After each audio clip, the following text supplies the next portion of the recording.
Start that shit. Start that shit.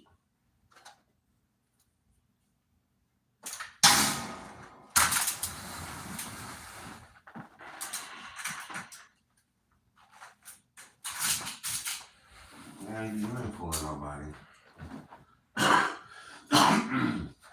We know exactly what you doing right here, bro.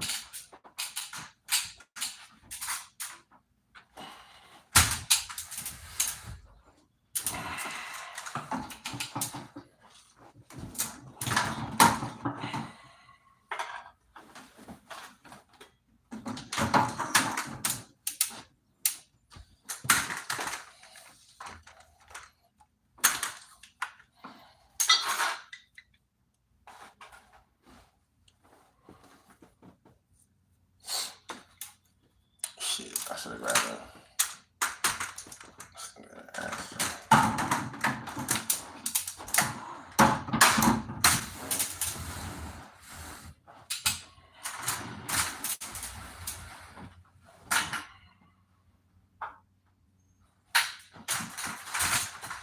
I hope you're comfortable, Donnie B. You totally in my spot. I ain't gonna hold it against you though. Shit.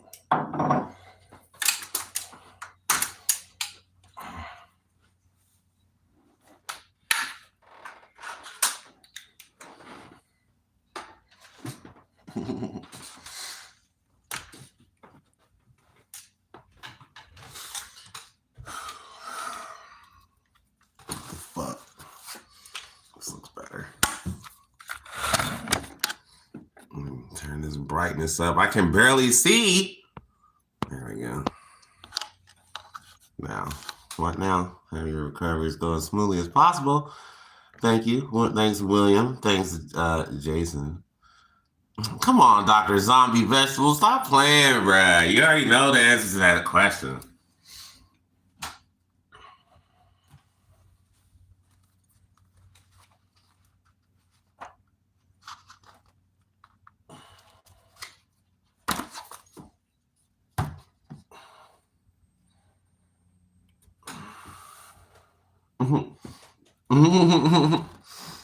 I wish my back was brand new. It don't feel brand new. It still fucking hurt, bro.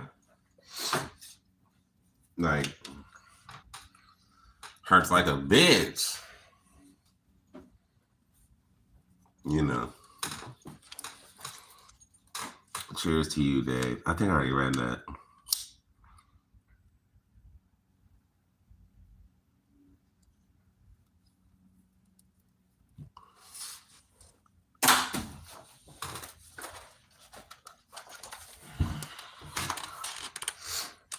How many times have I read this book?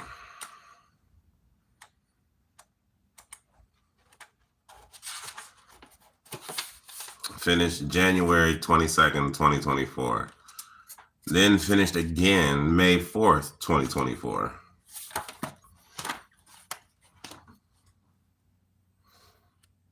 Like, I might have to read it again.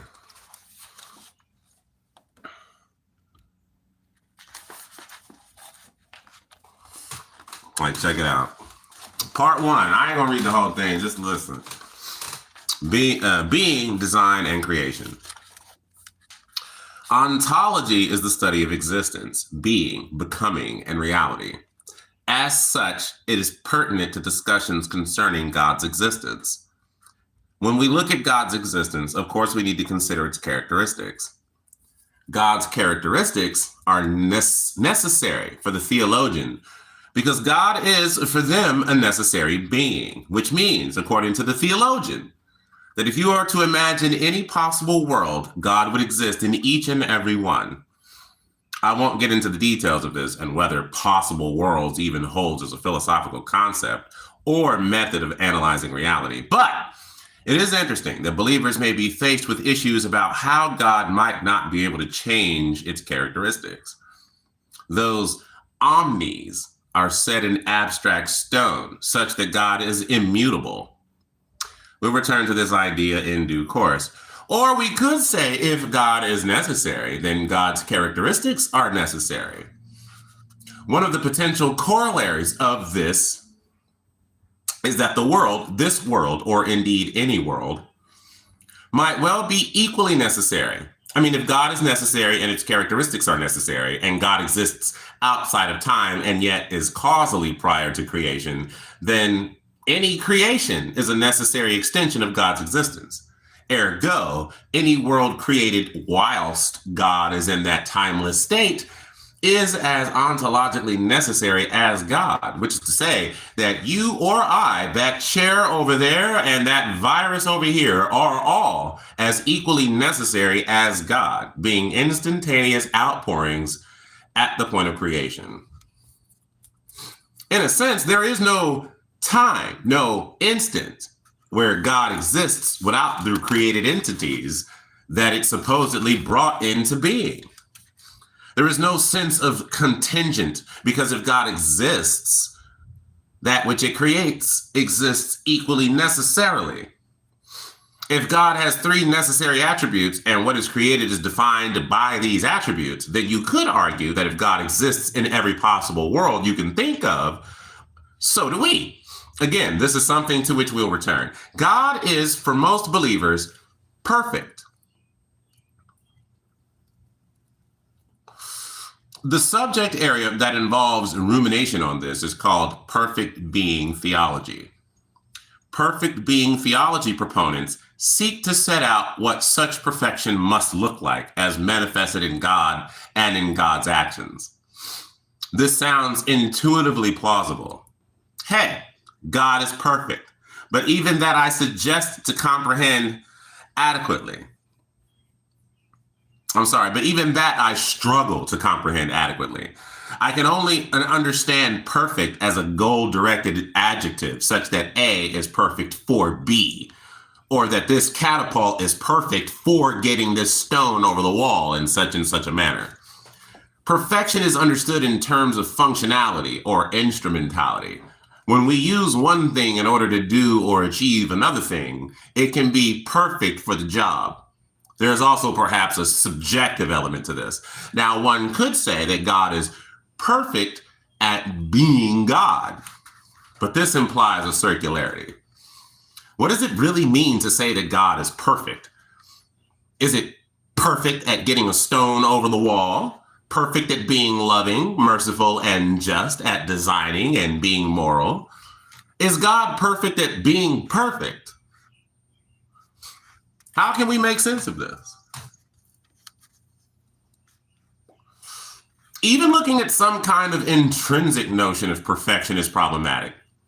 For instance, establishing what a perfect painting is an entirely subjective process depending upon personal tastes. And this applies to all sorts of things, such that perfection becomes either subjective or incoherent. Being perfectly powerful and knowledgeable are admittedly simpler proficiencies to hold conceptually. Another problem is that perfection of a being involves multiple aspects. As the classic problem goes, God cannot be perfectly just and perfectly merciful, since to be perfectly just assumes punishing justly for a misdemeanor, and to be perfectly merciful assumes some kind of leniency. More on this in a later argument. But with all these characteristics in conflict, the theist retracts to maximal perfection, a sort of optimal scenario given all of the nuances and variables. But this becomes arbitrary and subjective. One more ounce of mercy and one less ounce of justice might be perfect for a God wanting to achieve A, but vice versa might be better for wanting to achieve B. Therefore, we need to establish without circularity or incoherence what God is to be perfect for. And we need to do this because establishing whether God is or even can be perfect, to have a timeless God sitting there and label it as a perfect is to me meaningless. At that single moment, causally prior to creation, it's hard to describe God as anything other than potential. Therefore, given the subjective nature of appraisals of perfection and given the functionality of the term, I see any argument or claim about God that uses the term perfection without clarity of explaining the goal is incoherent. Parking this, let us consider the first manifestation of God and whether it would even create anything at all. Chapter 1. Why would God create anything at all? I mean, this is a very compelling case, in my opinion. I mean, he makes a very compelling case. Like, if you are a perfect being, well, you'll see. You'll see. He makes a very compelling case. But first, let me read some of these comments. Nothing is perfect, brother. That's true. Nothing is. But we would have to define what exactly is perfection. That's what he's describing if you pay attention. He's like, you can't say something's perfect or not perfect if you don't even really know what perfect is, since we only colloquially, I guess, use the term perfect in reference to its utility or something's utility or something's instrumentality. Is it perfect for doing A or for accomplishing A objective? You know what I'm saying? Like, that's what it means, not just perfect in form. Like, well, still in form compared to what? Like, what are we trying to do? So anyway, this is one of those arguments that I've often used in one form or another in my previous work. It's important, though, because it cuts right to the heart of everything or anything in existence. The question we perhaps need to ask of God is, why did it create anything at all? I mean, really, why? What is the point? What is the point of us, of the universe, including black holes and tsunamis, malaria, debilitating mental health? I mean, humans are left, at least those still clinging on to belief in a supposedly supreme being, trying to desperately work out what the answers to these questions might be without even the slightest peep out of the creator itself. Indeed, God appears to have been on holiday for 2,000 years and has disconnected the phone, to use a 90s term.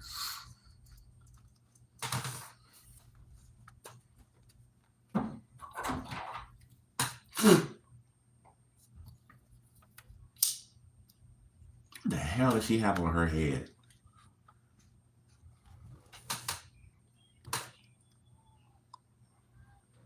I guess it's some kind of bonnet?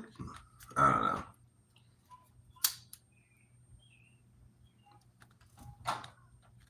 know. Anyway, where were we? Why indeed?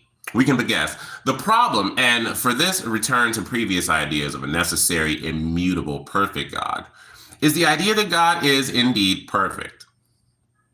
Now, that might make no sense, but let's grant the theist at least this much for the sake of the argument. I like the idea that they might be hoisted by their own petard, something that is sheer perfection will not be lacking anything. And some entity not lacking anything will not have a need for anything. No lacking means no needs, means no desires. If God exists causally prior to creation in some scenario of perfection, then there is no rationale for God deciding to create anything. Simply put, omni-God wouldn't create because creation would invalidate its omni-characteristics and ideas of perfection. Now, here's how we'll form this into a syllogism. Premise 1, if the Christian God exists, then God world, the world we currently inhabit, is the unique best possible world.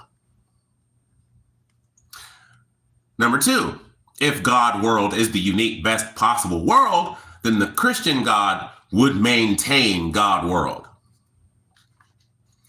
Premise 3, God world is false because the universe or any non-God object exists. Conclusion, therefore, the Christian God as so defined does not exist. Now, let me explain this a little. An omniscient being would be aware of the fact of itself existing alone for eternity as God world is the unique best possible world that it could ever exist. And because such a God is essentially morally perfect, it would not have a motivating reason to intentionally alter the overall maximal purity and quality of the unique best possible world. Furthermore, any alteration in overall purity by the introduction of a universe or any non-God object would by necessity be a degradation of overall purity and therefore overall quality. Thus, God would not logically introduce limited entities, i.e. humans, into God world. each with their own unimpressive set of degraded great-making properties. But this is what the creation myths of Genesis, as particular religions examples, record. Whilst Adam and Eve clearly do have a few great-making properties, such as knowledge and power, they have them to an unimpressive degree. So introducing such beings would result in a degradation of overall ontological purity and overall ontological quality.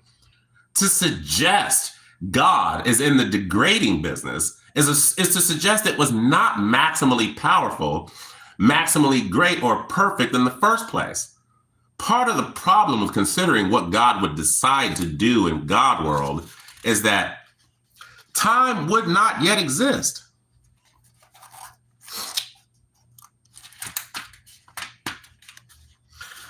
So indeed, you could make an argument that God wouldn't exist, since what is existence absent interaction with any other entity? Whatever.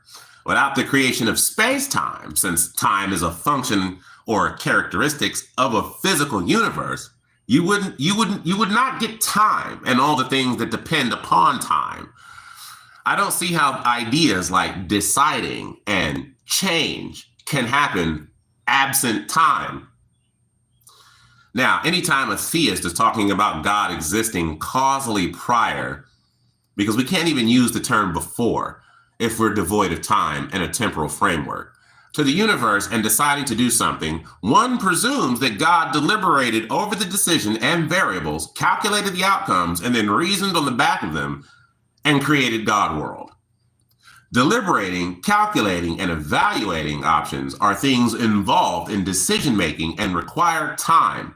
They also imply a lack of knowledge. An entity that merely does what its nature programs it to do is nothing more than a computer. We don't say a computer really decides things in the same way we understand human minds do. The simple conclusion here is that there is no way that Omni-God would decide to create anything at all. And yet here we are.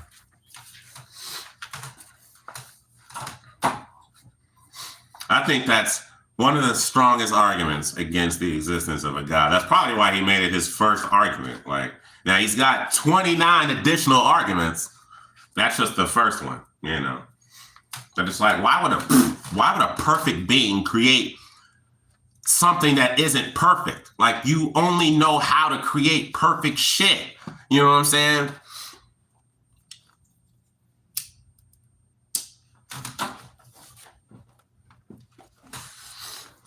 Anyway, argument number 2.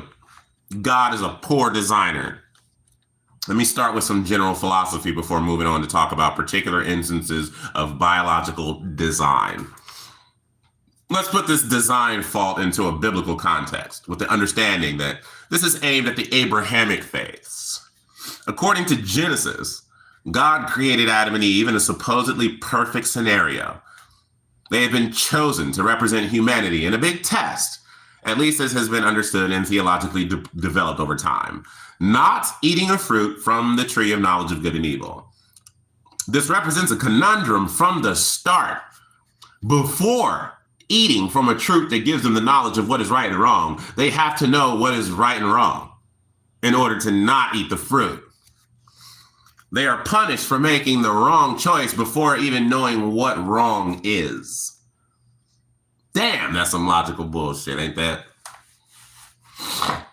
This is actually a fundamental flaw in the lucidity of the story because, of course, the story was never an actual and real event that took place in history. This is obviously a myth. Obviously a myth. And myths don't need to make that much sense in the minutia of their details.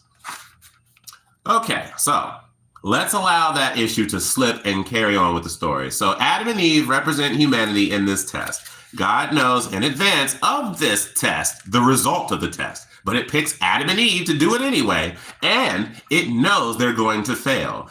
God knows it has a glaring design flaw on his hands, and yet still sets the test up anyway. Further, if Adam and Eve are representative of humanity, then any human taking that test would have failed, and we are all inherently faulty. You, me, anyone and everyone we know, we would have all have done the exact same fucking thing as Adam and Eve. This throws perfect design and creation down the proverbial drain. If, however, Adam and Eve are not representative of humanity, then God has chosen non-representative people to take a test and fail. This is to say that had God ordered you, me, or other people that we know not to eat from the tree, then there's every chance in this scenario that we would have followed orders. We would have passed the test. But on account of this failure of a non-representative Adam and Eve, all other people, given the fall and original sin as commonly understood, are punished. It's bad enough to know that we're being punished for the choice of Adam and Eve because we are all equally as shoddy as they are, but it's possibly worse to think that we're being punished for the wrongdoing of this test when we would have passed the test ourselves. Quite a two-horned dilemma.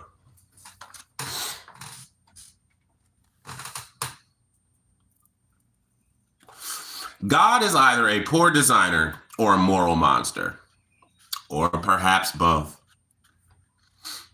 The aforementioned Dan Barker also recognizes this issue, as indeed many have. The Christian God cannot be both omniscient and omnibenevolent. If God were omniscient, then he knew when he created Adam that Adam would sin. He knew upon creating him that he was going to fuck up. He knew human beings would suffer, regardless of whether the existence of evil can be theologically explicated. An all-knowing creator deliberately placed humans in its path. This is at least criminal negligence, if not malice. Those who invoke free will forget that we are all act according to a human nature that was supposedly created by God himself. You can argue all around the bushes on this point, but you can't get away from the fact that Adam did not create his own nature. At the moment of creation, an omniscient deity would have been picturing the suffering and damnation of most of his creation. This is mean-spirited. God should have had an abortion rather than bring a child into such misery. Perhaps a lesser or malevolent God exists, but the problem of evil gives the lie to the claim that a God can be both all good and all powerful. We humans appear to get punished for our sins quite a bit by omni-God, according to theists. They believe in both earthly retribution, for example, floods caused by gays, as many more conservative theists believe, and afterlife retribution, such as fire and brimstone of hell or simple annihilation of your soul. But one could argue that sinfulness has been hardwired into our DNA. More on this in the next argument. But in the meantime, let me introduce you to some of the wonderful evolutionary design features of this world that we live in. There are countless examples.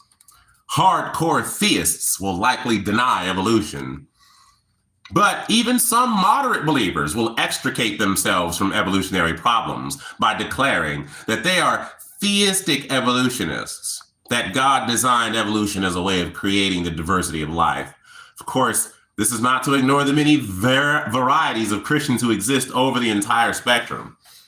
But of course, in either case, God would still have full sovereignty and control over that which is brought about. There must be some reason it wanted the parasite that can eat away at the human eye in a condition called acanthamoeba keratitis, or the nematode.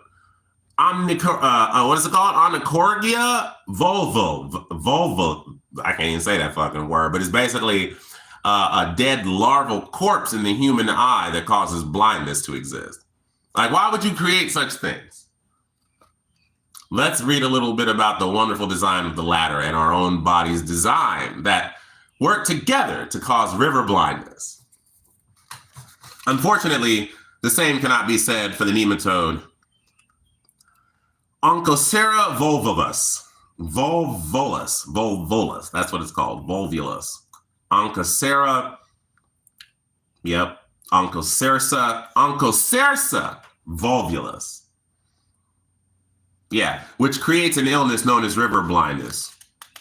Now, the worms are transmitted by a kind of black fly that breeds along moving water in parts of West Africa, Central and South America, and in Yemen.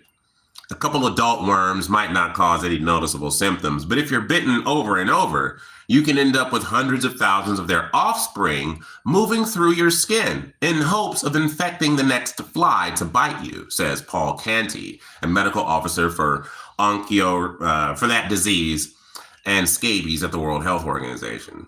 As with most eye parasites, the bulk of the damage is not caused by the worm itself, but by our own immune system. When the larvae die, their corpses release bacteria that create proteins that trigger our body's inflammatory response. This can cause a number of skin problems, including intensely itchy spots and a loss of elastic tissue that leaves the skin fragile and prematurely wrinkled. Meanwhile, if the larvae crawl onto the surface of your eye and die, your corneas can become inflamed. If left untreated, the cornea will eventually scar and cloud over, leading to vision loss and finally blindness.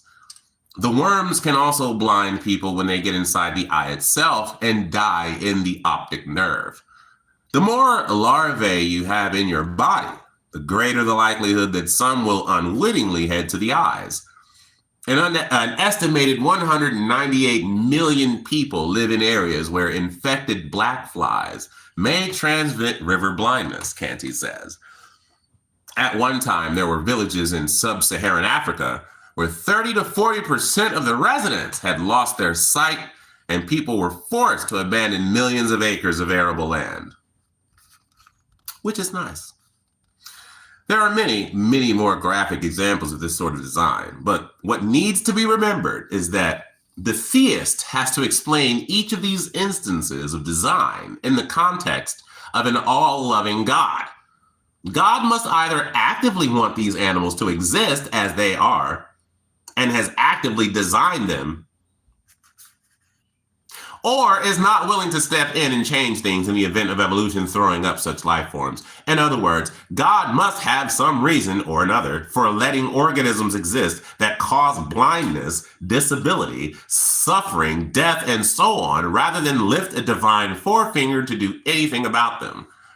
God must want blindness, disability, and suffering to exist. But there are more design issues, where teleological arguments concern themselves with how the universe looks as if it had been designed or has meaning or purpose. Dysteleological ones are a family of arguments that provide evidence that God does not exist because there are clear-cut examples of very poor design. For the naturalist, there's no such thing as poor design in evolution. Simply put, there's no agency involved in evolution, and the process works in bringing things about using only pre-existing building blocks with no eye on the big picture.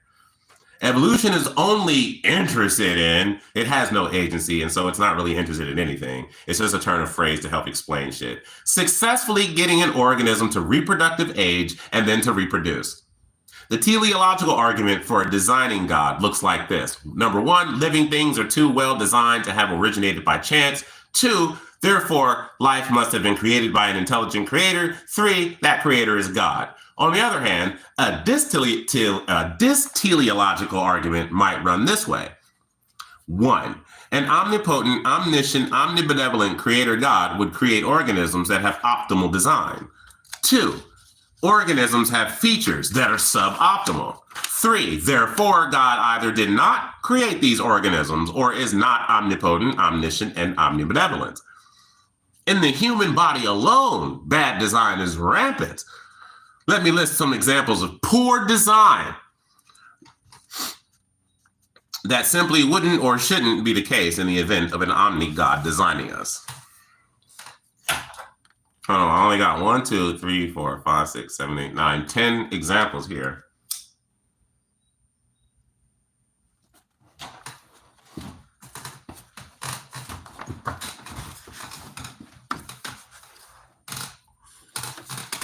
All right, first example. Women have narrow birth canals leading to painful births and maternal deaths. Number two, remaining with pregnancy.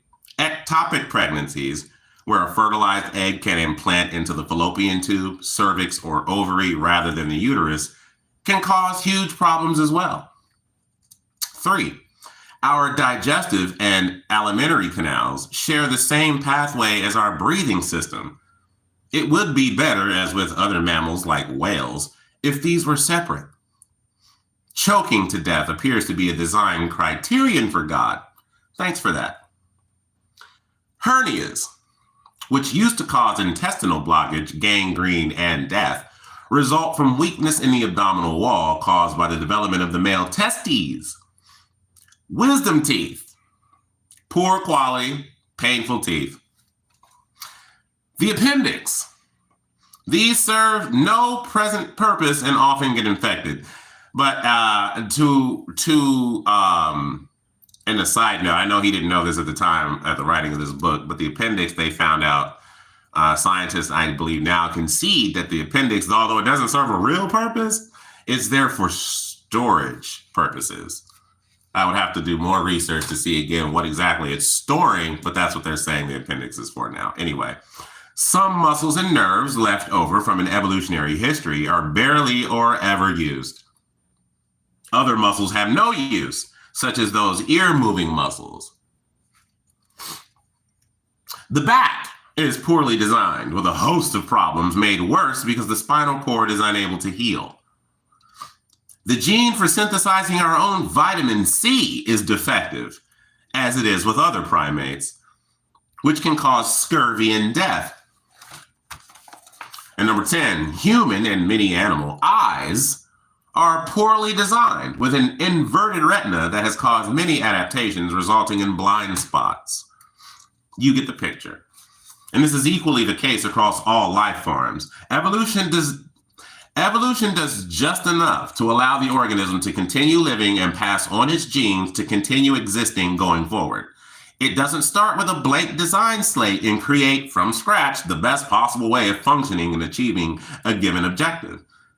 But seen in the light of God and all of its amazing design potential, these shortcomings make absolutely no sense at all.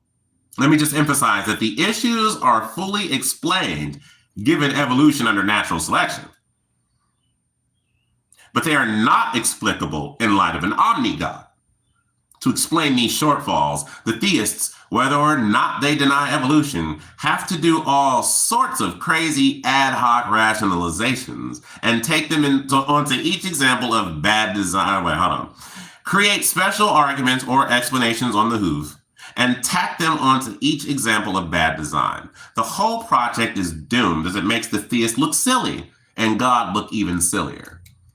Evolutionary theists have their work cut out too, because they still have to explain all these weird scenarios, especially the ones that involve pain and suffering, in light of a God who could do something about it, but who doesn't.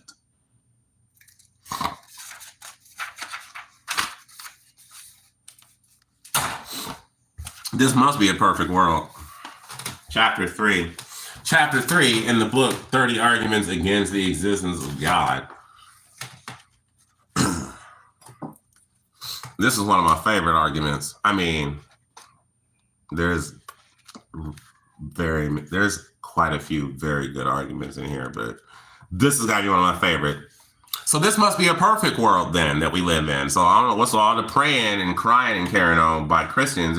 This must be a perfect world. We have seen that if omni-God exists, then there is no discernible reason why it might create anything at all. In addition, there is the idea that the creation it has produced is suboptimal. However, it gets worse for the theist because we can apply this sort of argument to the universe as a whole, a universe that looks better designed for death and suffering than it does for life, but with its black holes and plate tectonics and carrying on, you know what I'm saying? As I stated in my book, Why I'm an Atheist and Not a Theist, a perfect creator, as God must be, would surely choose to create perfectly, wouldn't he? Like, you know what I mean?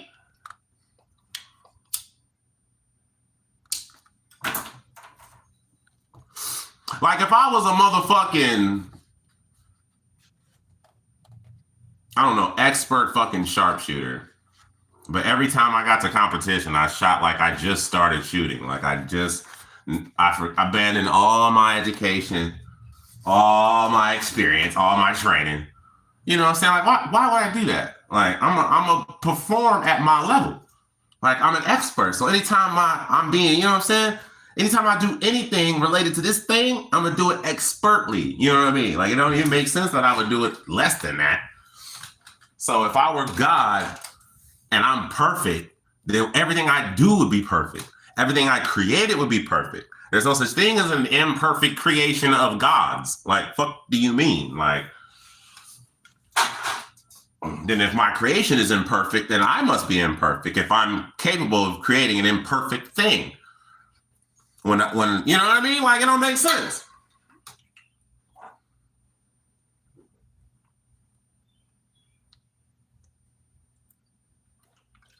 You feel me, Daddy B? Don't make sense. Anyway, let's get into it. But here we are, good old humans on good old Earth with its good old tsunamis and malaria and this good old universe with its good old supposed heat death and good old life-sucking black holes. This universe is a perfect creation somehow, and at some point, it has to be. Otherwise, God is a suboptimal creator. It has to be. Otherwise, God is creating unnecessary amounts of pain and suffering.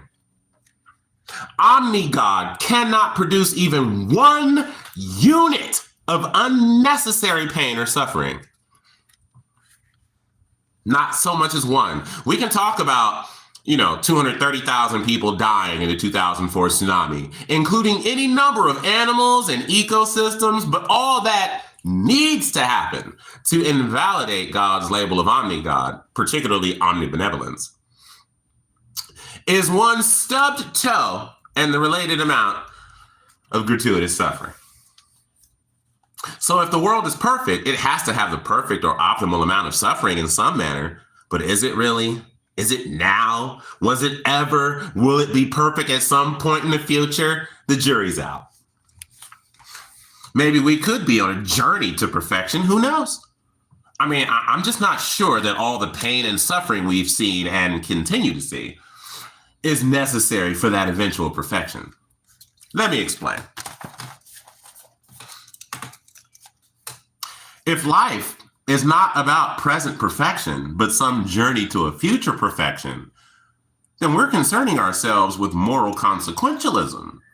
As in this moral framework, it's all about the ends, and the ends justify the means. In this case, the evil of pain and suffering is justified for the greater good of some perfect consequence. To be more precise, the pain and suffering on this journey must be the perfect or optimal amount in order to obtain the end, whatever it is that God has in mind. It is not good enough just to say that we are on some journey towards perfection and this potential ending somehow excuses any amount of suffering on the way. We have to add that God still can't allow unnecessary pain and suffering. Thus, any pain and suffering, whatever amount there presently is, if you believe we're on a journey to a perfect end, is absolutely necessary in order to obtain that end. So, 230,000 people had to die in that tsunami to achieve the proposed end. Luckily, it's not 230,001, but also one less person couldn't have died. So therefore, it had to be all 230,000 people, not 229,999, not 230,001, but 230,000. Because 229,999 dying would somehow not allow the proposed end to come about.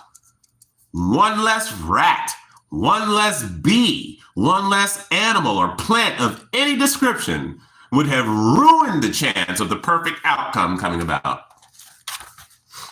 So, if we were theists, we would believe that this world is either perfect now, thus the present amount of suffering represents optimal perfection, or we are on the journey to a perfect world, thus the present amount of suffering represents the necessary optimal suffering needed for that eventual perfection. Which is to say that if you stub your toe tomorrow, or if a baby gets cancer, or if another tsunami kills another 230,000 people, those examples of suffering are necessary and therefore cannot be one less unit of pain or suffering than there should be. Whatever suffering the theist observes of the world around them, it must be necessarily perfect or optimal. This is what famous philosopher Gottfried Leibniz admitted, who argued for the ontological argument, seeking to show that God was logically necessary. Polish philosopher Leszek Kolakowski summed up this theistic position excellently in the chapter in his book of the same name, Why Is There Something Rather Than Nothing? He says, of course there is evil, sin, and suffering in the world. Evil arises from the very imperfection of God's creatures. God could not have created them perfect, for then they would have been his equals. And it is logically impossible for there to be more than one God. God, Leibniz says, in accordance with traditional Christian theology, does not do evil. He merely allows it. But, and this is a crucial point, God allows only the minimum of evil that is possible in the world. God must be infinitely good because he is perfect, and goodness is entailed by perfection, by definition. He is also infinitely wise, and from those two attributes, goodness and wisdom, it follows that he must have created the best of all possible worlds. That is, a world in which the sum of good is as great as it could possibly be, and the sum of evil as small as it could possibly be. God looked over all possible worlds and must have solved an infinitely complex equation, which produced our world as the solution. A world with no evil in it may have been possible, but it would have to have been a world peopled by automata, without free will. God calculated that our world, with all its evil and suffering, still produces infinitely more good than that other possible world without evil and without freedom.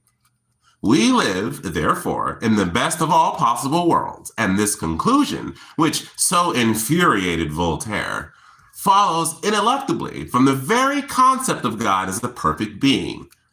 He is not only the creator of everything, but also the sovereign and loving father of his human subjects.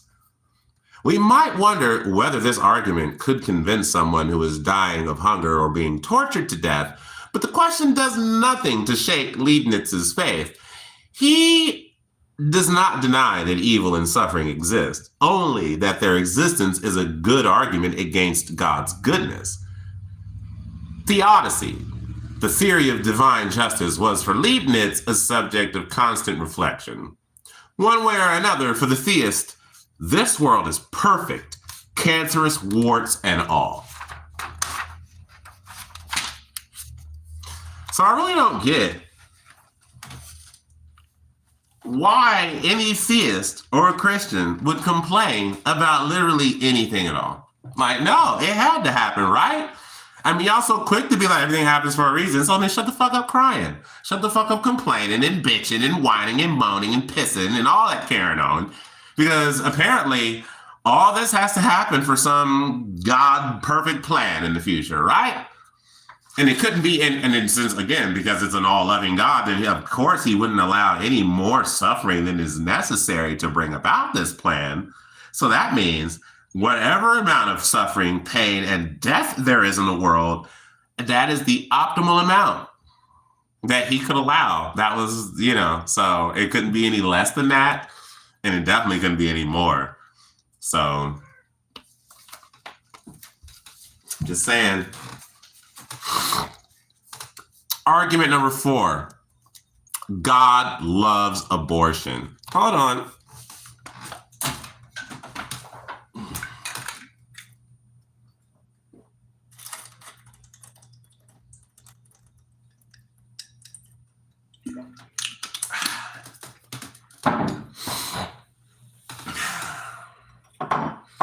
God loves abortion. Dun, dun, dun, dun, dun, dun. Yeah, he do. God is not pro-life. If you pro-life, then you anti-God, because, bro,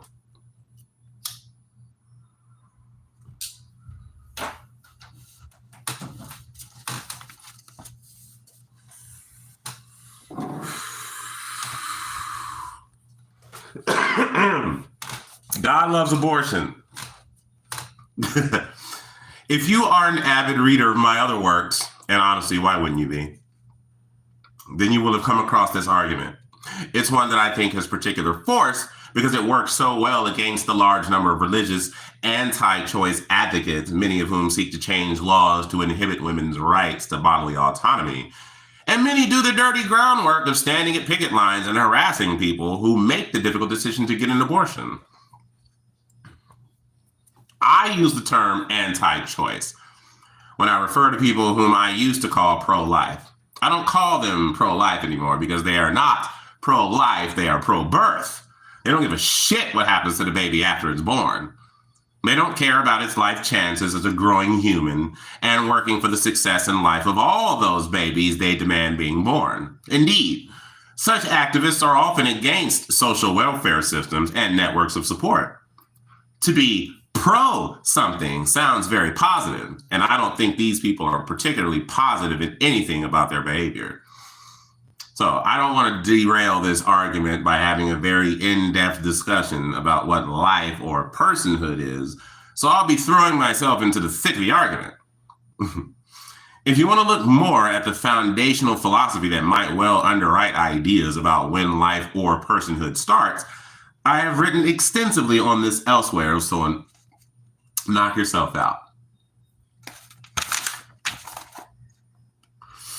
It sounds controversial and counterintuitive, but God loves abortion, or it's necessary for fetuses to die for a greater good. You can already see how this continues in the same vein as the last argument.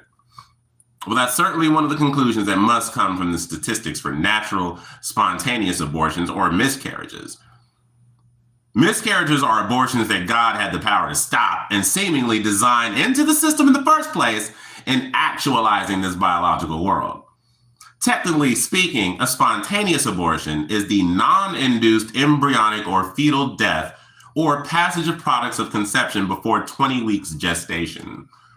If this happens after 20 weeks, this is often known as a stillbirth or a fetal demise. And it happens a lot, both types. The statistics for miscarriages are notoriously difficult to assess accurately. This is mainly due to the fact that many spontaneous miscarriages go unreported since they often simply go unnoticed by the mother. Can't report something you didn't even know happened. You know what I mean? But there's also that. So why am I writing about this? Because statistically, it means that anywhere up to 75% of all pregnancies, of all fertilized eggs, die. And this is a staggering number of pregnancy losses. For example, it's estimated that 3 out of 4 eggs that are fertilized do not fuse their DNA correctly, and therefore either do not attempt to implant or fail at implantation.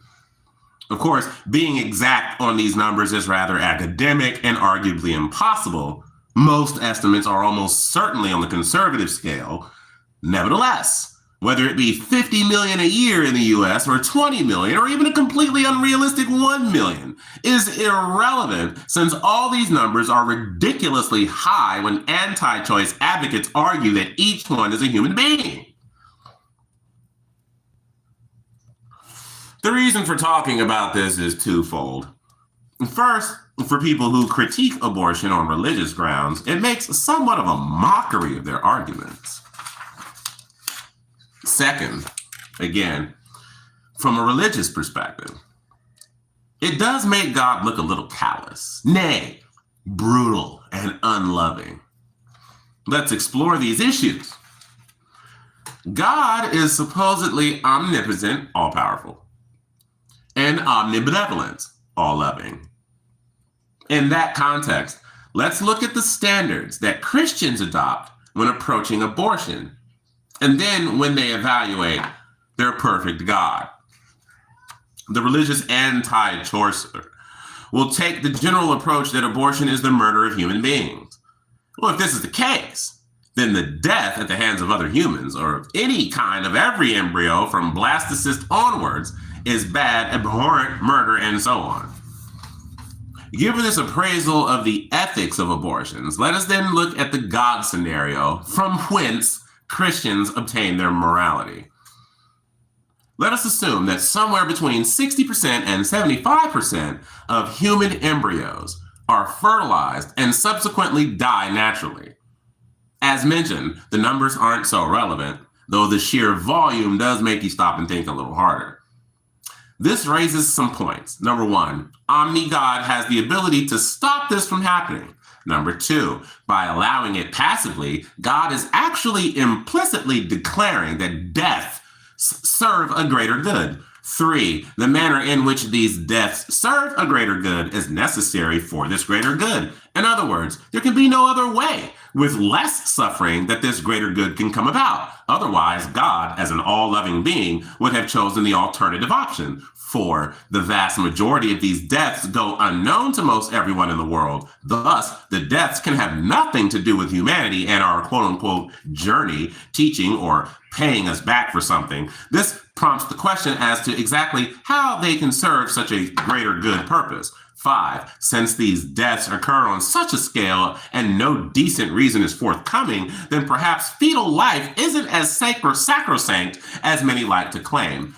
The standard Christian response to issues such as these, which fall into the category of the problem of evil, which is why is there so much suffering on earth given Omni-God's characteristics, is to offer the omniscience escape clause, as minister turned atheist author John Loftus has often talked about. We've heard this escape clause so many times before. My ways are not your ways, an ancient superstitious canonized biblical text says of God. How do we know what an omniscient God might do? An apologist chimes in. It could be how God purportedly communicated to us in ways that are indistinguishable from anything else we see in the ancient world, or the tragedy of the Haitian earthquake, or child suffering and soon to die from leukemia. How can we judge an omniscient God's ways? We're asked over and over with an implied, we can't. The answer is obvious. We must be able to understand enough of God's ways to know that his ways are good and that he knows what he's doing. It's that simple. If God does not act as a loving person would do, then all we can reasonably conclude is that God is not acting like a loving person would do. And if God does not respond in discernible loving ways when tragic events take place, then it looks entirely as if tragic events happen randomly without his ever watchful eye. This is also known as skeptical theism and posits that we cannot know the mind of God, or we would not understand the reasons as to why such evil must exist. This again raises the question as to what kind of reason could be beyond our comprehension, and what kind of reason could actually justify death on such a massive scale. Even if, by some appeal to our idiocy, we cannot understand because of cognitive deficiency why these deaths must occur, then it would be appropriate for God to at least let us know that these deaths aren't in vain, that they do provide a mechanism for achieving a greater good. Some kind of revelation, one way or another, would be decent. Okay, humans, I know that you've understood, that you won't understand why I've designed the world so that these fetal human beings die or whatever, but at least let me be clear with you that there's a reason, all right? But what we come to as a conclusion to this scenario is one or more of these propositions. A, either God is not omnibenevolent. B, or God does not exist.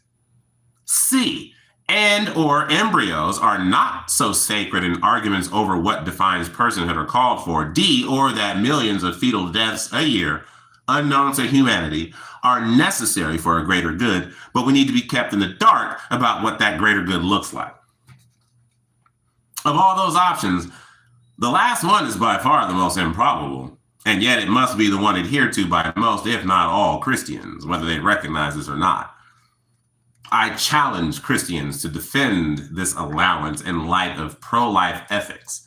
And please don't resort to the "we can't know the mind of God" feebleness as wrapped up in the omniscience escape clause. God is morally culpable for our sins, and atonement for such is incoherence. I love it.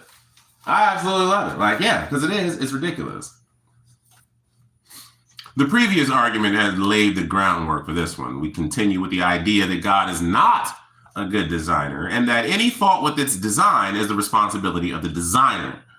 After all, that is how we understand design in earthly reality. So, as a Christian sidebar, this also makes a mockery of Jesus' supposed atonement for our sins, his sacrifice and death as payment for the sins of humanity.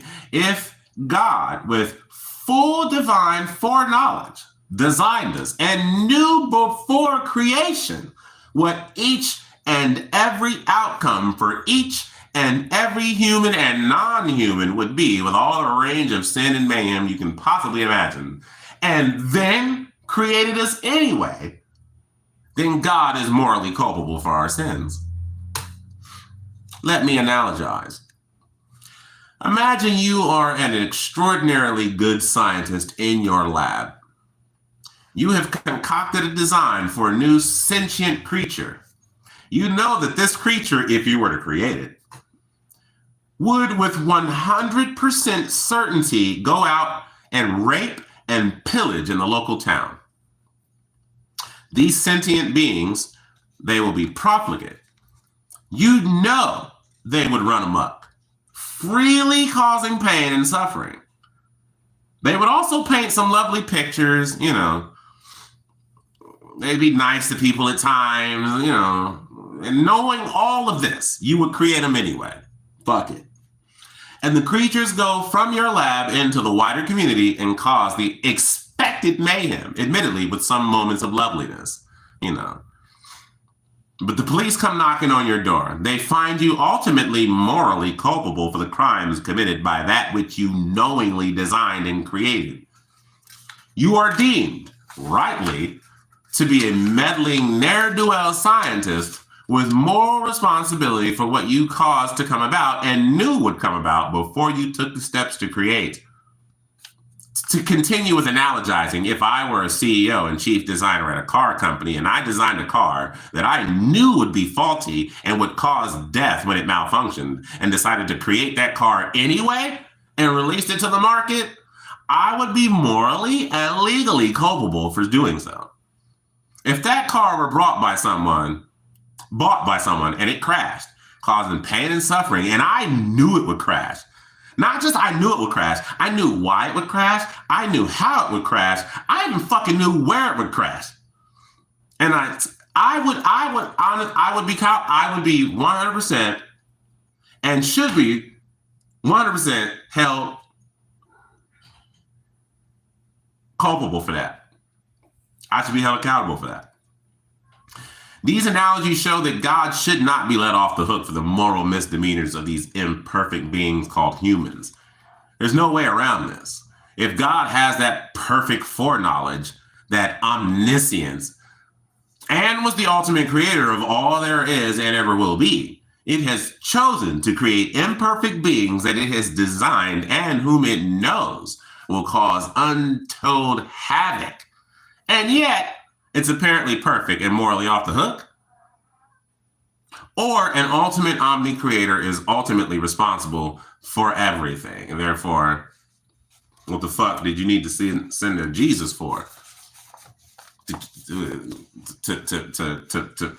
make, you know, to make good on your own faulty design? Like, you fucked up. What the fuck?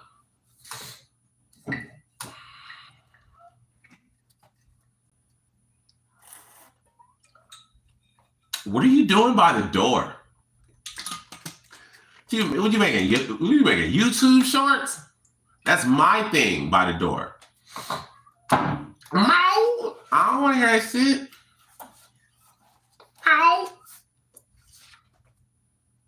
Lil P, get down and be. Reason number 6, demanding payment for its own faulty design. This is where I'll be guilty of getting rather Christocentric. You can take the general idea of this argument to be a necessary extension of the last one. God shouldn't render third parties accountable for that which it has faultily designed and created with the full foreknowledge of what the creations would do.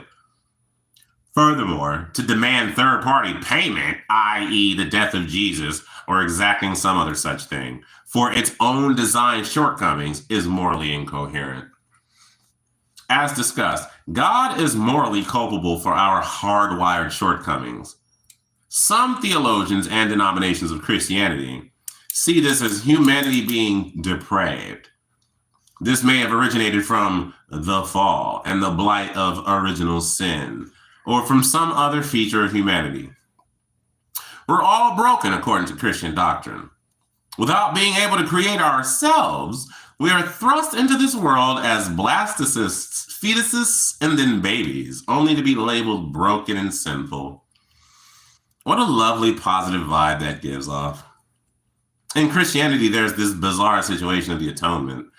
This is where somehow Jesus' death is a payment for the sins of humanity, those sins that emanate from our broken natures. Let's rewind a little.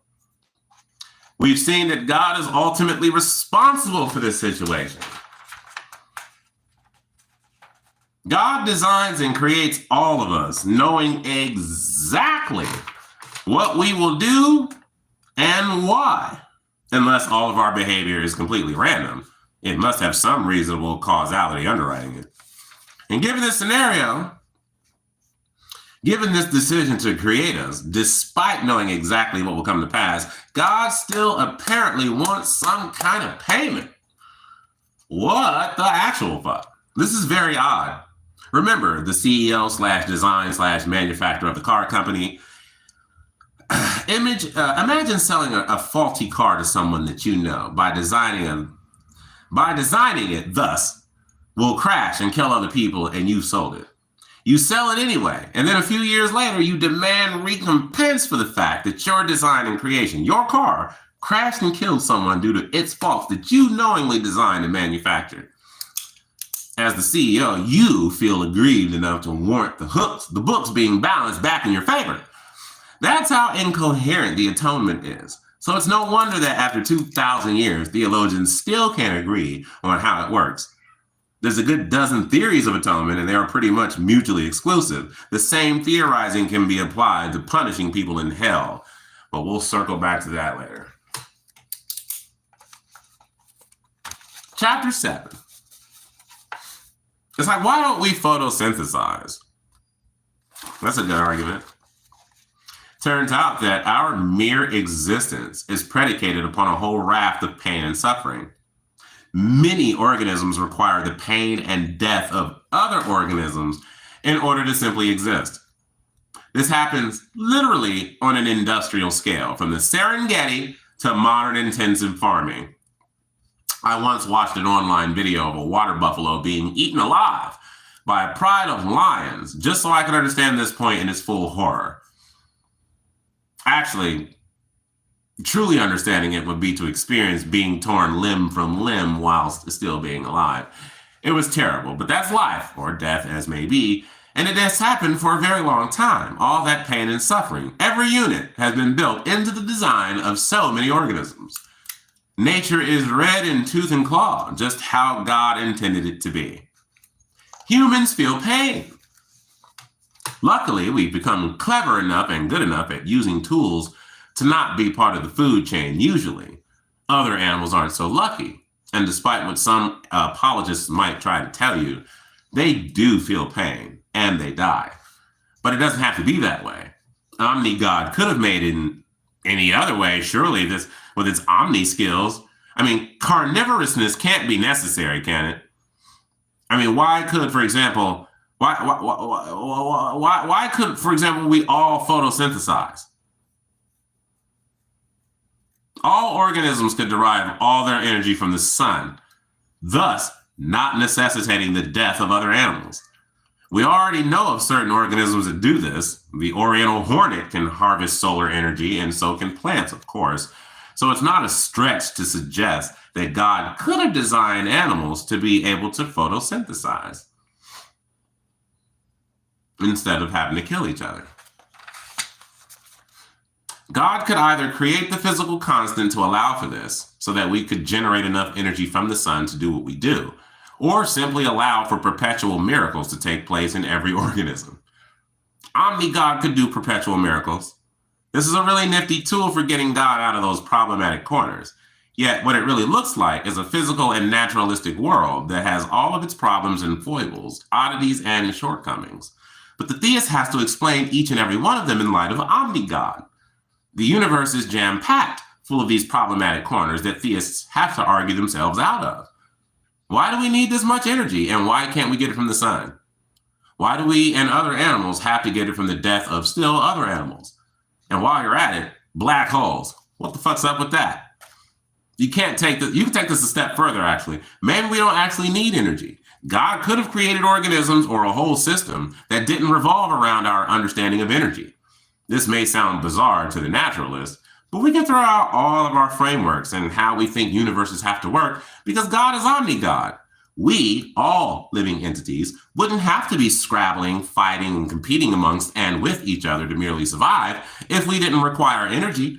God could have created otherwise, or could simply play the perpetual miracle card. Further, God didn't need to create a physical world at all. God could have just created heaven and populated heaven directly. There's a thought to which we'll return later. Oh, this chapter 8, if you ever get this book, 30 Arguments Against the Existence of God by Jonathan M.S. Pierce. If you ever get this book, chapter 8 is probably my favorite chapter. God has no free will. Because it's such a good case to be made that there's no way your God has these omni characteristics and he has free will. He either can't do certain shit or he ain't on them shits that y'all say he is. It's one or the other. I know you want your God to be all big cock in the fucking universe, big daddy fucking Jesus. It's but maybe he's not,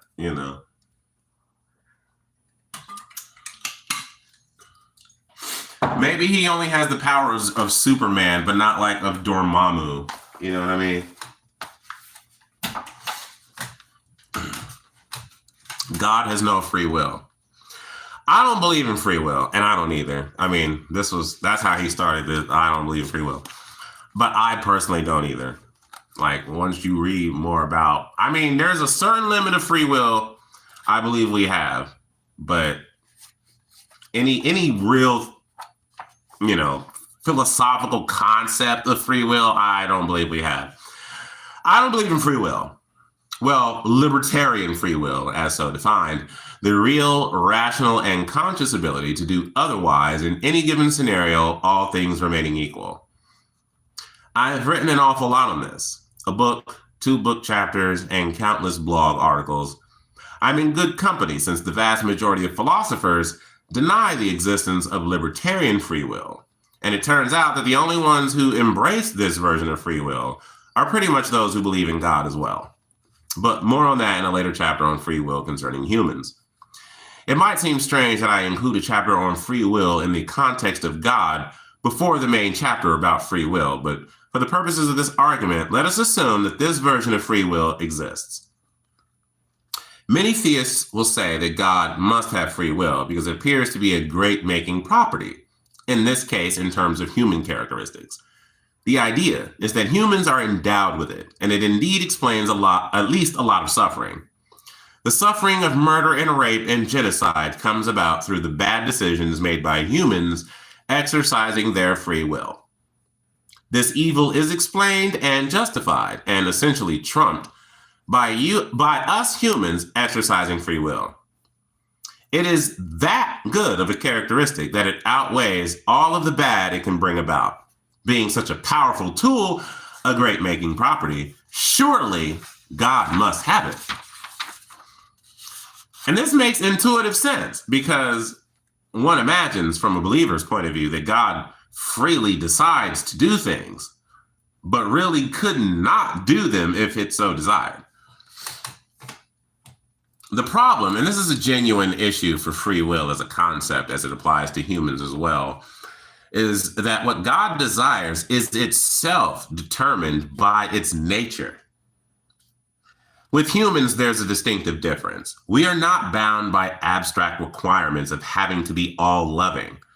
And we certainly don't know everything, least of all, every future event that will come to pass. In fact, all of God's omni-characteristics constrains its actions. I use the word actions here because I don't think God can make decisions. I don't think God can choose to do otherwise in a rational and conscious manner in any given situation. Making decisions entails deliberation, thinking about outcomes and weighing the consequences. God doesn't need to spend time thinking and deliberating, weighing up and evaluating. God is perfect. God is all-loving. God knows everything. God has no need to waste time deliberating or calculating. God knows what the most loving thing to do would be and must do what is most loving.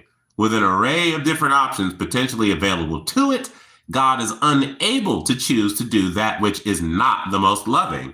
It is a case of automatically doing that which is the most loving in order to fulfill its characteristics and its own once future predictions about itself and what it would do. To make sense of freely choosing one option over another, an agent must be uncertain over the various options. The agent deliberates over which one to go for, thus giving the decision some rationale. But if you know what you're going to do indubitably in advance of doing it, then you can't make a decision. You're merely acting. Therefore, free will and omniscience are incompatible.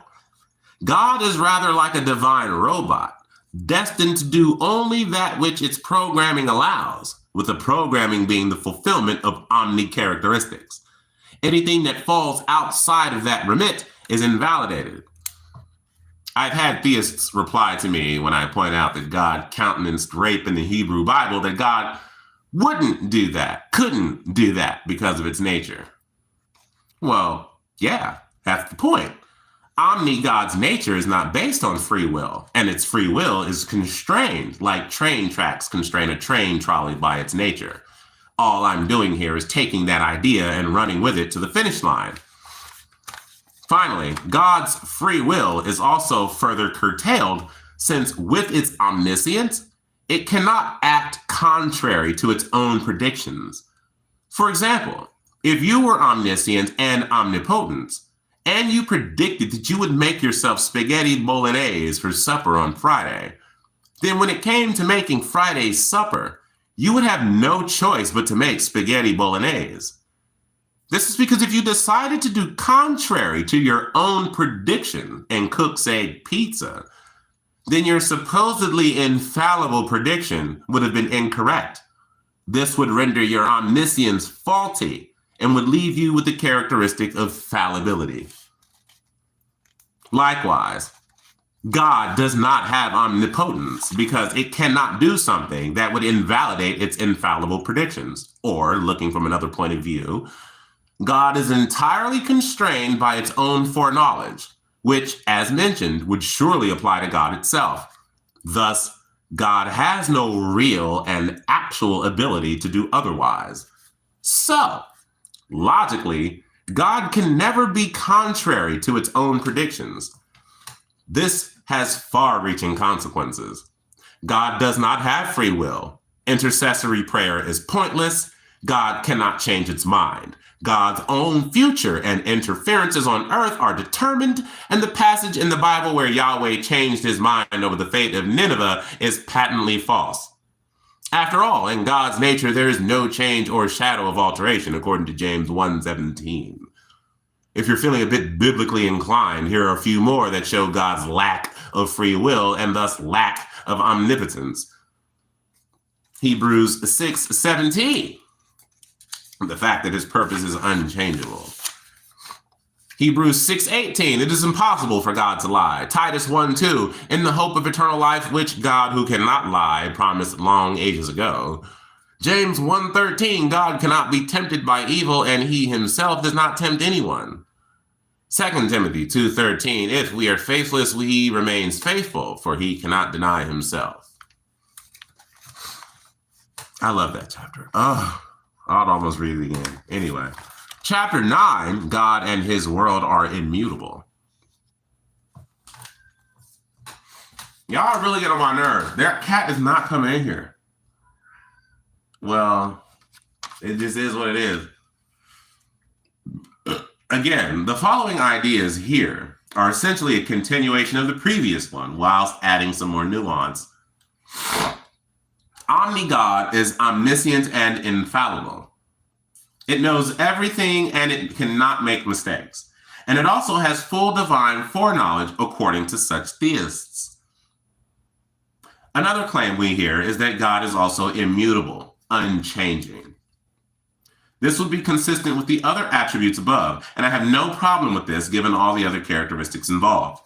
I've already discussed that God cannot have free will since God is constrained by its own characteristics, and this world must be a perfect world in some way, being the perfect creation of an omnibenevolent, omniscient God. With God's infallible foreknowledge, this means that God's predictions or knowledge about how the world will be cannot be wrong. Thus, from the moment of creation of space and time, God would know how the world would turn out to be from the first nanosecond to the last. The ramifications of God's foreknowledge are interesting. First, it arguably shows that we individuals do not have free will because it appears that we can only act in one given way. Theistic libertarian free willers claim that God isn't causing us to act in any given way. It just knows that what we will freely do.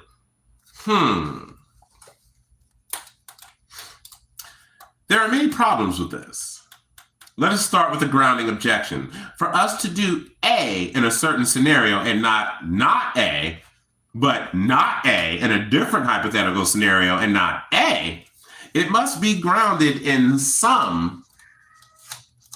Oh, I see. Oh. He's like flirting with a female cat. Oh my. Okay. Anyway, causality. What were we? What? Hold on. Okay. For us to do A in a certain scenario and not A, but not A in a different hypothetical scenario and not A, it must be grounded in some causality or reasoning for God to know this and for it not to be random. There must be something about the scenario that causes A. It can't be grounded in God because that would mean theological determinism, God causing events to be as they are. But the theist doesn't want the actions to be grounded in the causal circumstances or scenario because this looks like ordinary causal determinism, and the theist claims we must be free. Likewise, an action cannot be grounded in the last variable here, the individual, for a number of reasons, as the Internet Encyclopedia of Philosophy points out. However, they also cannot be grounded in the individuals to which they refer for at least 4 reasons. First, counterfactuals of creaturely freedom are true prior to the existence of the individual to which they refer. Second, the existence of the individuals is dependent upon the will of God, and therefore the truth of the counterfactuals would also be dependent upon the will of God, which has already been shown to be problematic. Third, counterfactuals, properly speaking, refer to non-actual states of affairs, and therefore the events to which they refer never happen. And fourth, psychological makeup cannot serve as grounding because this suggests that the actions performed are not free, and thus the propositions describing the decisions/actions cannot be deemed counterfactuals of freedom. In fact, any variables that are deferred to in the individual, such as genetics, biology, and psychology, are off limits for grounding because they merely invite causal determinism, whereby the grounding of the foreknowledge is in knowing all the causal determinants of a decision or action, including those of the makeup of the individual. So we have a bizarre situation of God knowing all creaturely decisions made in the universe from beginning to end, but the theist claiming the knowledge can't be grounded in the individual or the causal circumstance, and neither directly caused by God. This divine foreknowledge appears to render the idea of our free will incoherent, but it also invalidates God's own free will because it cannot act contrary to its own predictions about its own behavior. Given that God can only create in a way that fulfills its own omni nature, and given that God can only do one thing, what God has infallibly predicted, and humans can only do one thing, what God has infallibly predicted, then this world must just be a set of unerring dominoes falling down in a pattern set from the outset. Nothing can change, not God's mind, not God's decisions, not human decisions, nothing about the world or reality from how God imagined and predicted it back at the very beginning. If you are a theist who believes in such an omni God, just think about that for a while and consider the ramifications. God is immutable, unchanging, and unchangeable. And so is human behavior and the world at large. Perfectly so. God can't be surprised about it either. The universe is a clockwork machine playing out in the exact manner into the exact outcomes that it designed and created. Either that or God doesn't exist. Or your God is not an omni-God, period. And that is the end of part 1. We will get into part 2 tomorrow. Why we believe or not. And I think this is a good part of the book. And if you're wondering, it's page 47 of the book, 30 Arguments Against the Existence of God, Heaven, Hell, Satan, and Divine and Design, or whatever. So yeah, this is one of my favorite fucking books. It's not a big book. Like, I've already read it twice or so. We're working on the third one. We're going to read it for a third time. So yeah, I mean, and he makes some good ass points as far as, like, you know, why it's a good chance that your God doesn't exist. I mean, I've already conceded the fact that God doesn't exist, bro. There's no such thing as that God, but I just like hearing his arguments that he makes for it because they're so compelling.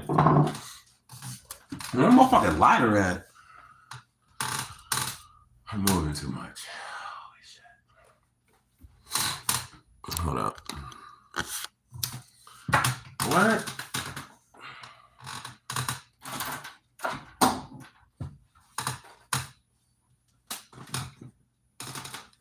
Every time I lean forward, I get lightheaded, like I'm about to pass out. Oh, there we go. And shut up, Dade. Oh, that shit. You're giving me shit, Dade. Why you hate Jesus? I don't believe he exists. Or what? Or was no more than a man. Like, what the fuck? You look absolutely ripped. Thanks, profane personality. I remember the nurse was asking that too. She was like, so, like, if you don't do any lifting, she's like, how do you stay in such, like, why do you have such a nice physique, basically? I was like, I just do push-ups. I do 200 push-ups a day, 1,000 push-ups a week, every week. And I've been doing that for months, if not over a year or so. I'm like, so that's it. I just do push-ups. How's the surgery recovery? I hope you're feeling well. I mean, the initial problem's gone, but now, like, where the incisions were, that hurts like a motherfucker. And it hurts not just, like, to the touch, but also, like, anytime those muscles are activated in any way, that shit is like, oh man, like, the pain is something else. Like,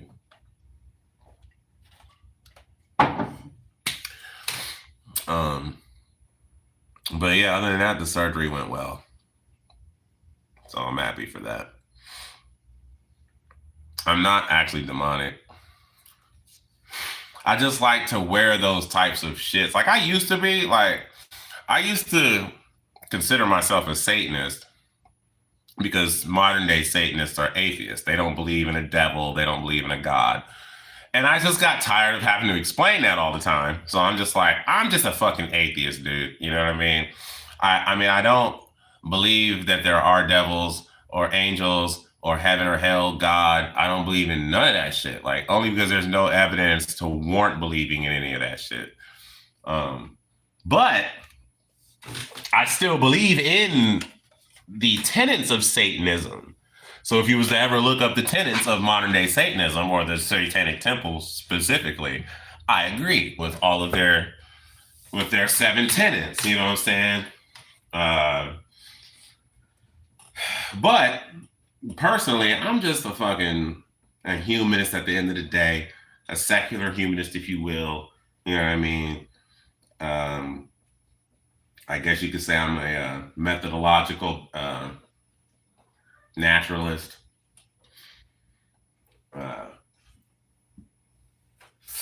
But yeah, man, shit, I don't need no motherfucking gods. I mean, it's just ridiculous to even to believe that shit is real. Like, I mean, it's fun to like engage in this shit as like fantasy or allegory or some fucking shit, but like to take that shit seriously is like, come on, son.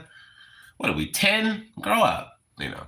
How do you think everything started? I don't fucking know. Like, we don't have all the answers, and you don't have to have all the answers. But just saying God did it doesn't answer anything. Doesn't answer shit. You know what I'm saying?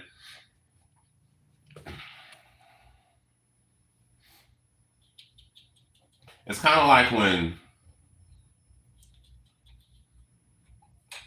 the Oklahoma City building was blown up by Timothy McVeigh. And it was just like, and everybody was like, how did he do it? And you motherfuckers just like, oh, Timothy McVeigh did it. It's like, all right, well, how did he do it? Like, it's not enough to tell us who, you know what I mean? It's not enough, like, God did that. It's like, all right, well, how did God do it? Like, what did he do? Like, you know, and that's what we mean. Like, saying God did it doesn't answer shit. Like, it just adds more complexity now. It's like, all right, well, first of all, which God are you talking about? You know, and then like, how do we even know that this God would do it? If it could do it, how do we know it could do it? Like, I mean, there's so many more questions that you just don't have answers for outside of just your feelings and a circular argument. You know what I mean? So it's just ridiculousness. It's like we don't have to have all the answers. It's sort of absurd to think we would. Like, can you imagine that what we knew as human beings at the time of Rome, when Rome was at its height, and they just probably thought we're the smartest humans ever, and like, and if we don't have it figured out, then it's just wrong or whatever the fuck. And then it's like, fast forward all these years later to us humans, and now it's like we're so smart with our advancements in technology that if we don't have the answer now, then it must be God. And it's like, well, fast forward another 200 years, and the advancements human beings will make then. And they'll be looking at stupid ass questions we had today, like, why didn't they know that? Of course it's this, you know.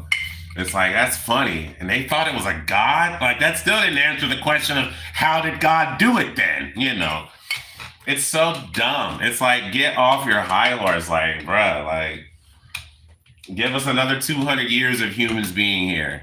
I'm not even asking for another 1,000 or 2,000 years, just another 200 and see how much we've come in as far as like advancement in technology, like what we could produce and what we can know scientifically speaking. Like, can you imagine the next kind of fucking telescope we could send out into the cosmos? That's just dwarfs the Hubble telescope. Like, they'll be like, that little shit, the James Webb telescope, it ain't got shit on the shit that they come out with in like 2,225. You know what I'm saying? They're like, bro, that telescope gonna be something. And like, that's what I'm talking about. It's like, why y'all think we got to have all the answers right the fuck now? Like, maybe we won't have them for another 200 years. Why are you trying to rush to a conclusion that still doesn't answer anything? Just adds more complexity to the question. Occam's razor, goddammit. Come on.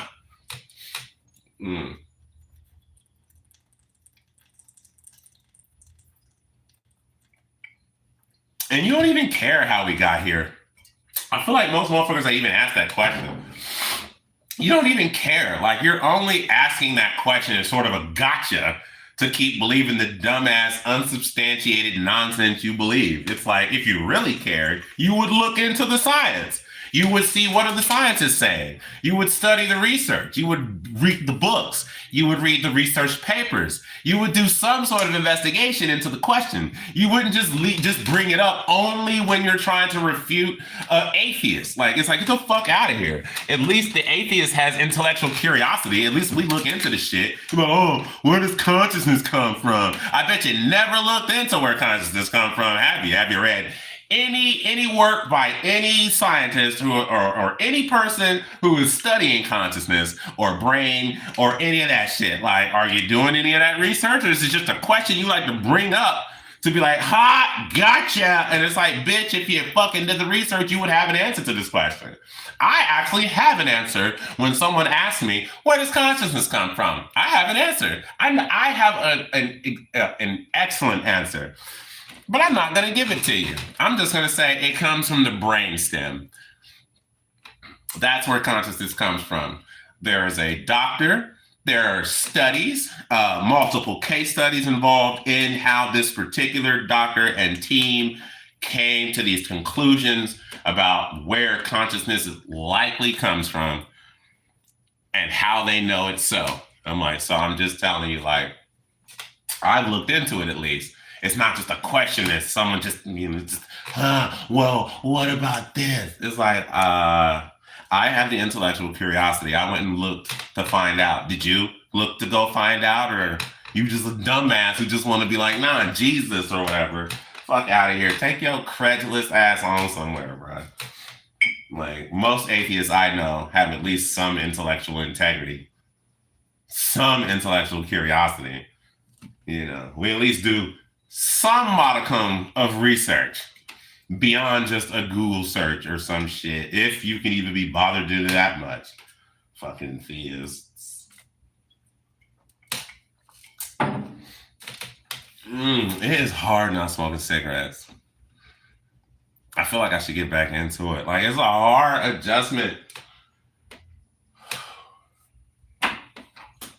I have a Bible question you might know. What's up, Night Witch? If there's a God, God is not as great or good as people think. I agree. Why do you say that, California? If there's a God, he's a psychopath. I agree, Vate. If it's the God of the Bible, that God is a psychopath. But there's also been arguments that people have lobbied to say that that the God of the Old Testament and the God of the New Testament are two different gods. I don't give a shit either way. I think the whole book is trash. The God of both testaments is trash, in my opinion. So it don't fucking matter, Hey, yo, Day, can I get a birthday shout out? Who is that? Dead's Veldar.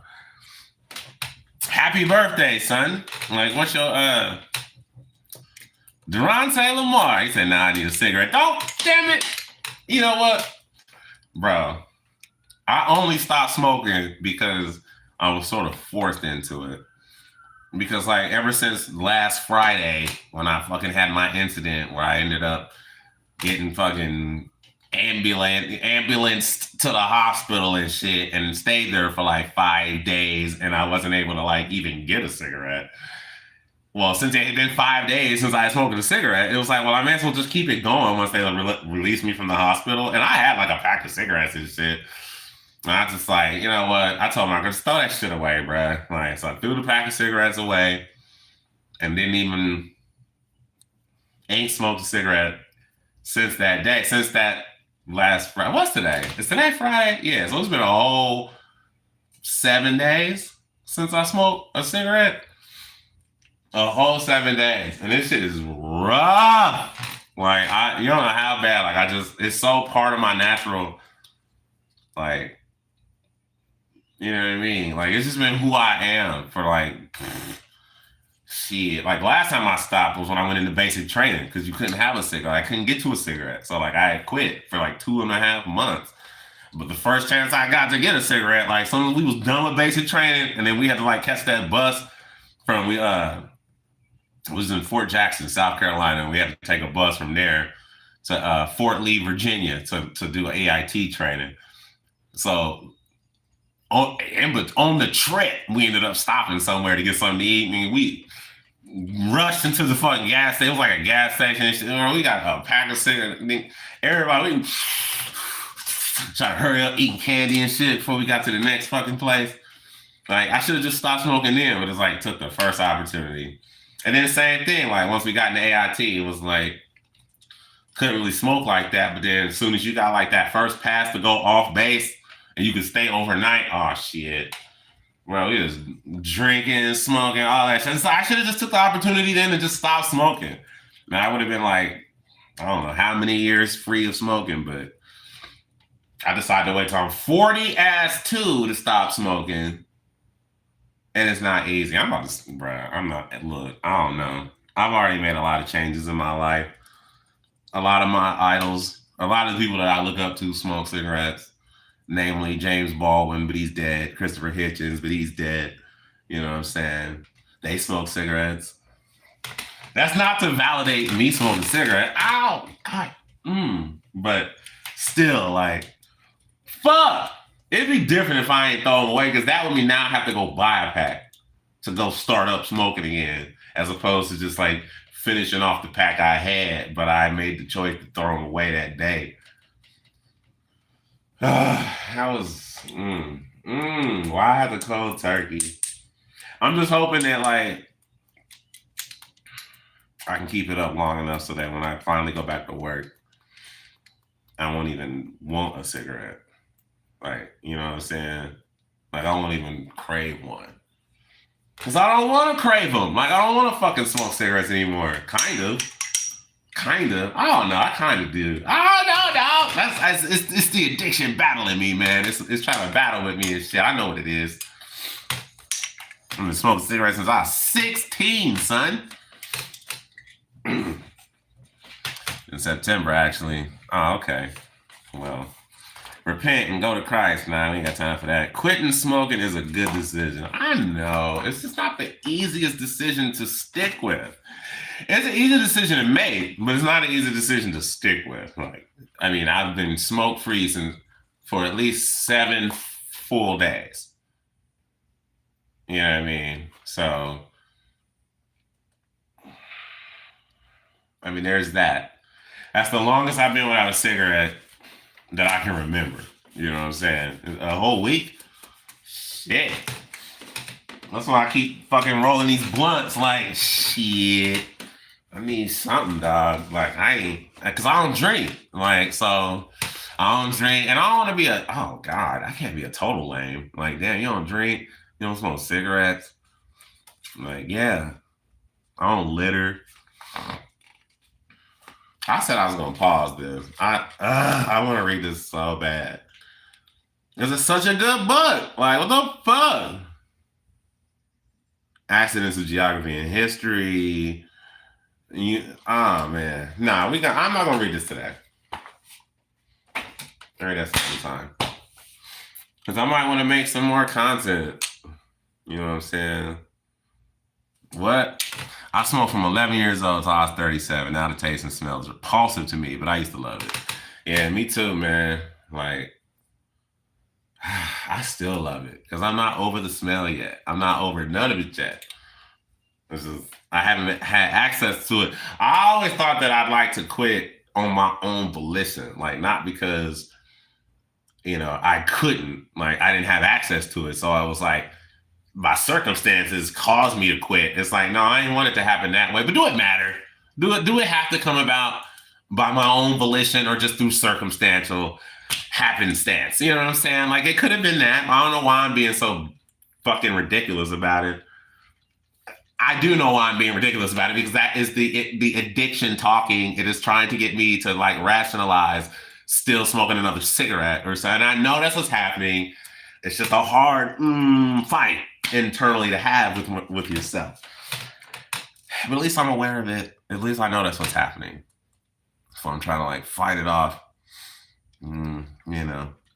Jesus love it. No, he don't. I don't want to hear that shit, but I don't mind you saying it because that just gives me engagement. You know what I'm saying? But I'll quit cigarettes. I mean, I'll try. I'm out.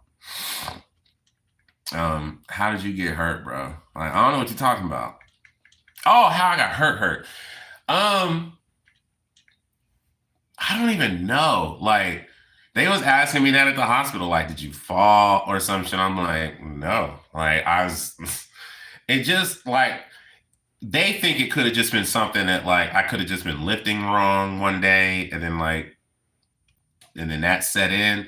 And then it didn't really manifest until like weeks or months later, which is what I think likely happened. Like maybe I like pinched a nerve somewhere at some point and just gradually the pain set in, like because it was like because I told him like I had been having the pain in my leg, but it was only in like it felt like most of the pain was only in like my right butt cheek or like my groin, but only on my right side. You know what I'm saying? And the pain was sort of like going down my thigh, but that was it. And that's when I went to the VA and they gave me some medicine without doing any tests or nothing. They just gave me something like, here, it's probably this. And when I got to the other hospital, they were like, well, it is that, but it's also some other shit because they ran some tests and was like, yo, this shit is fucked up back here, son. You might need surgery. It's like, well, why couldn't the VA fucking do that? That's all like fucking with the VA. But anyway, so yeah, so they determined that I had degenerative disc disease. I did have sciatica, which is what was causing a lot of pain and the shooting down to my leg. And I had 2 herniated discs. So they were gonna, and in the particular way that the discs were bulging or whatever, herniated, they had to like go in and like remove some shit, shave the shit down, some shit like that, which they call a microdiscectomy. So that's what they did. Like, and I ain't even fucking know it was that damn bad. Like, okay. Well, no fucking wonder I can't fucking walk and shit. So anyway, so the day it happened, the day I ended up going to the hospital, this was like after I came from the VA, they gave me that medicine and shit and was like, you all right. So then the next day, I felt all right. You know what I'm saying? Thinking I'm good. And then, no, that was, I think that was Wednesday. Because then Thursday, I didn't go. Friday, I felt like I was all right. Yeah, that's what it was. Friday, I felt okay. So Friday, I went to the store, to the gas station, which ain't that far from my house, came back, got out the car, and it was immediate. Like, the pain was immediate. Like, what the fuck? Like, but it was like to the point that I couldn't even walk. Like, I just kind of like, I don't even know what you call it. Like, I just sort of made my way to the ground. But I'm like in the middle of the motherfucking street. This is 4:30 in the morning. 4:30 in the morning on a Friday. Like, ain't nobody up, ain't nobody outside, you know, except sketchy motherfuckers, you know. So like, here I am, you know, just in the street, and so I'm like, I'm able to like somehow shimmy my way up just enough to like get to the grass in my yard, and I just sort of fell there, like, and I just laid writhing in pain, just like, because mind you, I was still thinking I was going to work this morning. I had to be at work at 6:30. So normally I drive off from the house at 6 o'clock so I can stop at Speedway, get some, you know, some coffee or whatever, little snacks before I go in. So again, it's 4:30 in the morning, and I didn't even bring my phone. Like, I left it in the house so I could charge it. I'm just outside, just for like an hour and a half. Like, it's 4:30, 5:30. And the whole time I'm trying to like, anytime I got into where the pain subsided enough that I could like drag myself, I was like trying to like fucking like, that's why I got like all these fucking, like, you can't really see it that well. Maybe you can, but like all these scars and shit from like when I was trying to drag myself, trying to pull myself on the ground towards the door. And then so eventually I get out of the grass and I'm in the concrete and I'm like still trying to drag myself on the concrete.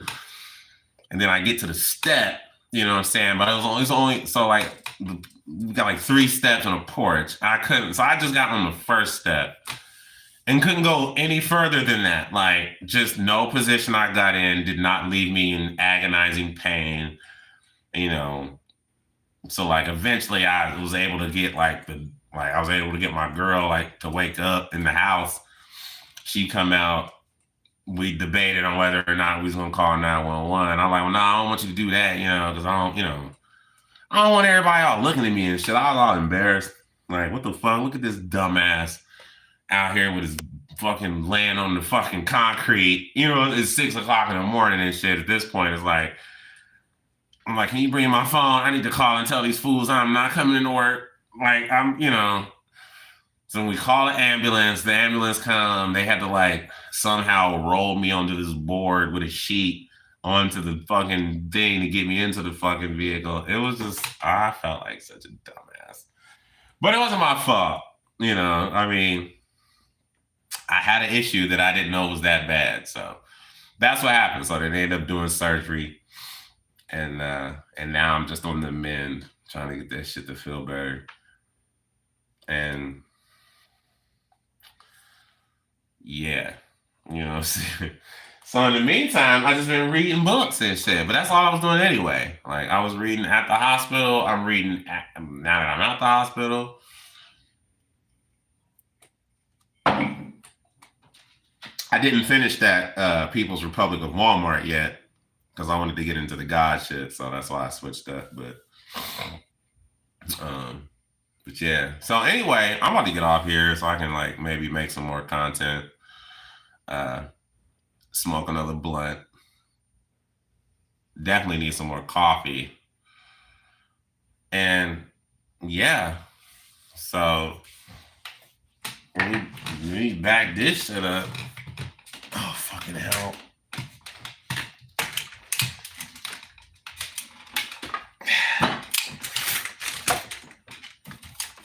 Yeah, because I'm an old ass man now.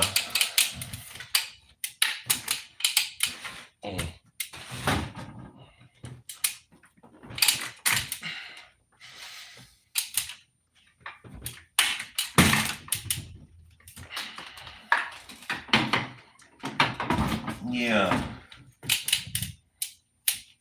All right.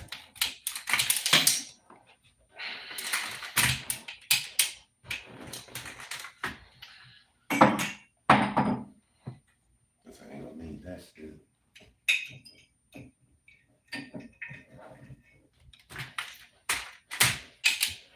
Anyway, hold up. I meant to turn this off.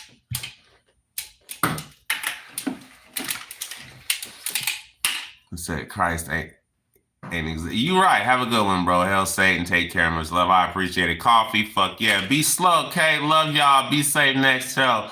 Absolutely, Terrell. Yo, recover quickly, man. I'm praying for you. Well, that's not gonna help, but I appreciate the well wishes. Apostle, clearly it stated if Angel, I didn't catch that. Peace, bro. What happened to you? Surgery. Degenerative disc disease with herniated discs and sciatica. Hail Satan. Have a good day, bro. Thank you. Love you, man. Love you too, Erica and Jacob. Much more. Much love, homie. He said, I'll be back. I appreciate y'all, man. All right. Holla back. Find out how to close this shit out.